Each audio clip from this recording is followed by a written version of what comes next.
L'Algérie abandonne des milliers de personnes en plein désert.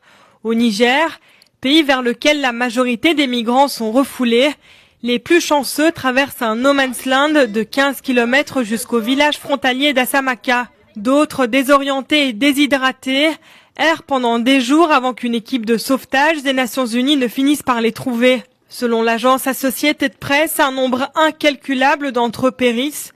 Dans ce périple, plusieurs femmes enceintes ont perdu leur bébé en chemin. C'est le cas de Jeannette Camara qui a dû enterrer son nouveau-né dans les sables désertiques. Avant d'être expulsée, cette Libérienne dirigeait sa propre entreprise en Algérie. J'ai fait une fausse couche sur la route. Une autre femme a également fait une fausse couche. Nous avons perdu nos bébés dans le désert. Beaucoup de personnes sont mortes. Il n'y a pas d'eau, pas de nourriture. Beaucoup de gens sont malades ou blessés. D'autres sont portés disparus. Les expulsions massives d'Algérie ont repris depuis octobre 2017, quand l'Union européenne a renouvelé la pression sur les pays du Sud afin qu'ils bloquent les migrants qui veulent traverser la Méditerranée. Un jeune Libérien... Allah c'est Satan. Ils vont lapider Satan à la Mecque.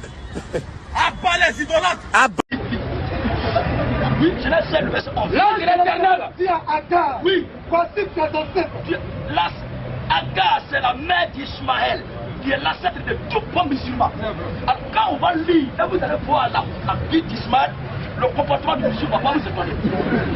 Oui, l'ange de l'éternel dit à Agar. Parce que ce n'est pas ce que tu crois qui te fait, mais c'est ce qui est en toi là qui fait que tu crois quelque chose. C'est ta nature qui t'identifie et qui t'identifie à une croyance. C'est ce que tu viens d'avance là. C'est ça qui te pousse à croire quelque chose. Un homme qui a le sang d'Ismaël en lui, il est forcé qui croit à l'islam. Parce que ce sang-là, c'est comme ça. Oui. L'ange de l'éternel dit à Agar, voici tu es ancêtre. Voici tu es ancêtre. Et tu enfanteras un fils. Tu enfanteras un fils. À qui tu donneras le nom d'Ismaël. À qui tu donneras le nom d'Ishmaël. Car l'éternel t'a entendu dans ton affliction. L'éternel t'a entendu dans ton affliction.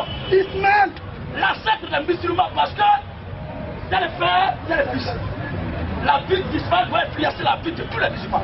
Tout bon musulman est conscient que son ancêtre c'est Ismaël. Alors, Ishmaël sera comme un âne sauvage. Notre numéro 1, ce qui va le caractériser, c'est la sauvagerie. Montez ça d'abord. Il sera comme un âne sauvage. Ishmaël sera comme un âne sauvage. Oui. Sa mère sera contre tous. Quand il va être dans un milieu, il ne va pas se soumettre à la loi des justes là. Il sera contre tous. Et la main de tous, comme il sera de tout le monde aussi, sera contre lui. Sera contre lui. Et Ishmaël habitera en face de ses frères. C'est-à-dire la réalité que tout le monde respecte là, lui il fait le contraire. Voilà. Quand on dit à droite, lui va à gauche. On dit de commencer à écrire à droite pour aller à gauche, pour aller à droite.